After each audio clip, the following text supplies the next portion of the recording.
প্রথমে দিয়ে নিনু চাউলের সিরে হাফ কাপ আর দিয়ে নশো দুধ পর্যাপ্ত পরিমাণে।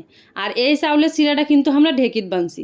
তারপরে আগে থাকি কাডলগুলো সুন্দর করে কিউব করে কাড়ি থুসুন, সেই কাডলগুলো এর মধ্যে দিয়ে নসো আর দিয়ে নসো কলা। কলাগুলো দেখিয়ে বুঝা পাচ্ছেন হালকা না কালা হয়ে গেছে, মিশাক না আগত কাটি থুসুন সেই জন্যে। তারপরে দিয়ে দিনু চিনি আর স্বাদ মতো হচ্ছে নুন। নুনটা কিন্তু চাইলে তোমরা স্কিপ করে পারেন, কিন্তু আপনার মিষ্টি জিনিস নুন দিলে মানে মিষ্টির ব্যালেন্সটা ঠিক থাকে, সেই জন্য কিন্তু আপনার নুন দিনু দিয়ে আসে। সবগুলো এখন নাড়াচাড়া করে নিবার পালা। ভালো করে নাড়াচাড়া করে নিবেন রাখবে যেন সবগুলোর সাথে ভালো করে মিশিয়ে যায়।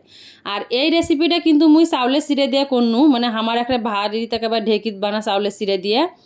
আর তোমরা যদি চান তাহলে বাজারে সিরে দিয়েও কিন্তু করে পারেন, কিন্তু স্বাদটা যে এরকম হইবে কিনা সেটা আমি কবার পারছো না, কারণ মুই কিন্তু বাজার থেকে কিনে আনা চাউলের সিরে দিয়ে কিন্তু মুই এই রেসিপিটা করো নাই। তাই এই যে দেখো এখন কিন্তু মুই তোমাকে সার্ভ করে দেখাছো গ্লাসের মধ্যে কতটা ইয়ামি হয়েছে, কতটা মজাদার হয়েছে। গরমের দিনে এরকম কিন্তু তোমরা এটা ফ্রিজে থুয়েও কিন্তু সার্ভ করে পারেন, অনেক কিন্তু মজাদার আর ইয়ামি হয়। আজকের এই ভিডিওটা কেমন লাগিল অবশ্যই কিন্তু কমেন্ট করে জানাইবেন। আর যদি ভিডিওটা ভালো লাগে থাকে তাহলে কিন্তু একটা শেয়ার করে দেন।